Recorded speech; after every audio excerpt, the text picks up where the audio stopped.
Welcome back everybody and welcome to our channel.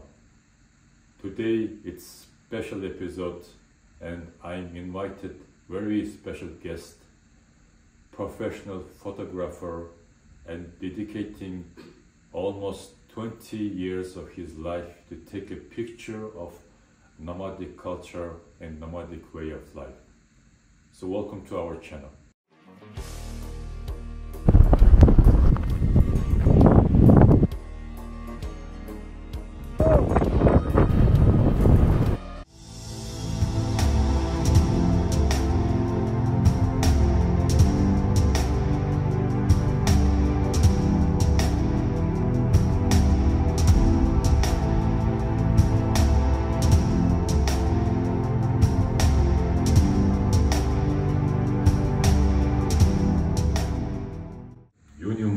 өөрийгөө манай улсад танилцуулахгүй юу? Одоо ямар үйл ажиллагаа явуулж байна? Намайг миний нэрийг Purev-ийн Battulga гэдэг. Гэрэл зурагчин, фото журналист гэдэг, фото сэтгүүлч гэдэг ажлаар одоо 30 жил, 30 гаруй жил ажиллаж байна. Тэгээ 1995 онд төрийн дүүгээ эвлэл ардын ирэх гэж сонирн байлаа. Тэр сонирны гэрэл зургийн сурвалжлагчаар анх ажиллаа эхэлсэн. Тэгээд тэрнээс хойш гэрэл зураг сэтгүүлч гэдэг энэ салбартай өөрийгөө холбоод өнөөдрийг хүртэл явж байна. Тэгээ 2000 ер нь бол миний залуу тэр анх сурвалжлагч болж байх үеэс сонирхсон сэдв бол энэ Монгол ах бай. Ер нь монголчуудын малчин, нүүдэлчин монголчуудын ах бай амьдрал миний нэг тийм гол сэдв байсан. Тэр маань явсаар байгаад 2019 оноос би Игэл гэдэг нэртэй Игэл энгийн гэдгийг нэрээр нүүдэлчдийн өв соёлын гэрэл зургийн төсөл эхлүүлээд өнөөдрийг хүртэл одоо Монгол орныхоо өнцөг булан бүрэлөө хаана ердийн хөсгийн яг уламжлалт нүүдэл тэр ах бай соёл хаа байна, тэр болгон руу явж зураг авдаг, нийтлэл хийдэг ийм ажил хийгээд явж байгаа нэг юм гэрэл зурагчин, сурвалжлагч юм байна. Гэрэл төсөл ингээ маш олон өргөн хүрээнд ингэж явж байгааг би харж байна. Тэгэхээр та энэ төслийг талаар илүү мэдээгүй мөн яагаад энэ төслийг төлөхөд болов гэдэг талаас тодорхойлуулж өгөөч. Техник, технологи, мэдээлэл, утсан харилцаа гэдэг юм одоо харьцангуйгаар одоо ер нь дэлхийн нийтэд бол маш хурдцтай хөгжиж байна. Үүнийг дагаад энэ яг нөгөө уламжлалт мал аж ахуй, энэ уламжлалт нүүдэл энэ бүх юм маань алсарч холдоод ер нь их багаар байхгүй болоод ер нь одоо жишээ нь говийн нутагт гэхэд тэмээгээр усаа авдаг, тэмээгээр нүүдэг айл үндсэндээ байхгүй болчихсон. Монголын говьд. Уг нь хамгийн илбэг байсан гэж. Одоо яаж нөхөр тэнд зам бартаа саадаг болохоор дандаа машинаар бүх ажлаа хэмжүүлдэг. Тэмээ нүүдэлсэн хаана байна вэ гэхээр өндөр уулын бүсэд машин техник явах боломжгүй нэрэхэнд тэмээгээ хадгалж үлдээд тэмээгээ ашиглаад нүүгээд суугаад ингээд.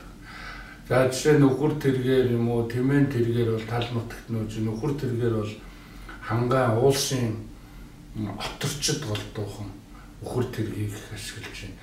Яагаад өхөр тэргийг ашиглаад байгаа юм гэхээр машин дээр гэрээ очичаад малаа туугаад нүүхээр машин мал хоёрын хурд тохирдгүй. Өдөрт нэг 20 км нүүх ёстой байсан бол машин 30 км-ийн цаанаар ч улайгээд байдаг. Өөр хүн барай явлаа. Тэгэхээр өхөр тэргэндээ гэрээ ачаад 5 өхөр тэргэнд атрын гэрээ ачаад нүүхээр яг малтайгаа хамт нэг хэмнэлээр нэг алхаагаар явахаар мал нь турахгүй, хол туугдаж ядрахгүй. Тэгэхээр нэг талаасаа малаа бодсон хэрэг. Нөгөө талаар нөгөө байгаль хамгаалах талын юмд бас маш их нөгөө бэлчээр хамгаалах энд бас их ач холбогдолтой. Энэ бүхнийг яагаад яриад байгаа юм гэхээр магадгүй 10 жилийн дараа эдгээр маань одоо энэ саяны миний ярьсан энэ олон нүүдэл оргүй алга болчих магадлал байна уу гэж би хараад энэ одоо бас нөгөө хүмүүсийн хэлдгээр эмзэглэл. Тэгэхээр энүүнийг би хойч үедээ авч үлдээ. баримтжуулъя. Гэрэл зураг гэдэг бол ер нь хамгийн эцсийн баримтсууд. Тэгэхээр тийм баримтанд нэгдүгээр давж үлдээ. Эрдэмтэн судлаач залуучууд дараагийн үеийн хүмүүст тийм юм байсан гэж ярих төдий бус яг бодиттой гэрэл зургтай үлдэхсэн гэсэн хүсэл маань явсаар байгаа. Энэ игэл гэдэг төсөл рүү намайг хүргэсэн. Тэгээд игэл гэдэг нэрний тухайд бас би аливаа игэл энгийн юм дотор бүх агуу гайхамшиг багтаж байдаг гэсэн утгаар л энэ нэрийг олж өгөөд 2019 оноос одоо үндсэндээ бол 6 дахь жилдээ энэ ажлыг хийгээ явж байна. Сүүлийн үед бол нийгэмд одоо таны нэг жоо бодлоо ямар одоо үйл ажиллагаа бүрэнж байна. Хүмүүсийн одоо оюун бодлыг та өөрсдөө харж анзаарч байна уу?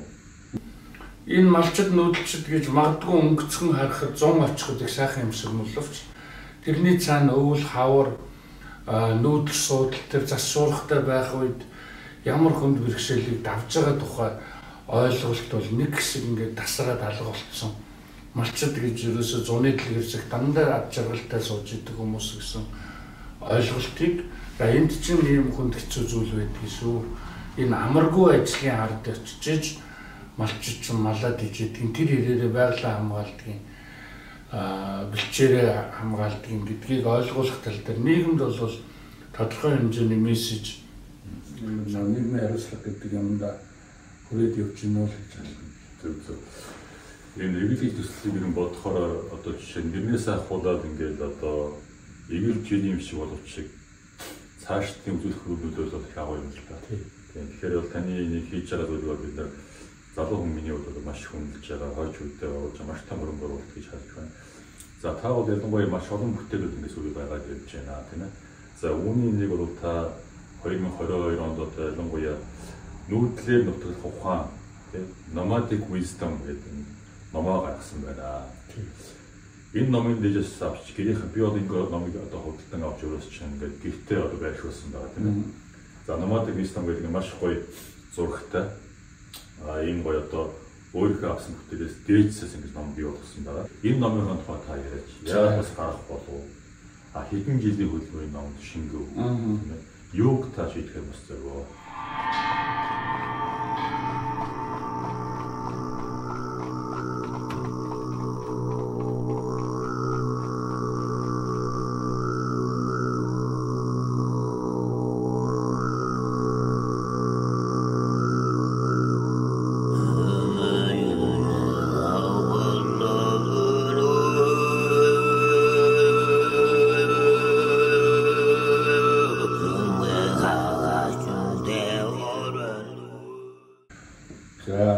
Энэ ном англи улсад хэвлүүлэх ийм нэг уцаглаад тохиолсон юм. Тэгээд nomadic wisdom гэдгийн өмнө нутаг гэдэг үг орсон байгаа. Хавцсан дээр нэрвээ их тод харах юм бол нутаг гэдэг энэ үг орсон байна. Энэ нутаг гэдэг нь монголчуудад нутаг ухаан гэж юм байжээ. Нутаг ухаан гэдэг нь зөвхөн энгийн үгээр тайлбарлал юу гэх юм бэ гэхээр нутгаа хайрлах. Байгаль хайрлах тэр ухааныг л ерөөсөө нутаг ухаан гэж байна. Тэгэхээр энэ нутаг гэдэг үгийг бас их бах хэмжээгээр брэнд болгох юмсан.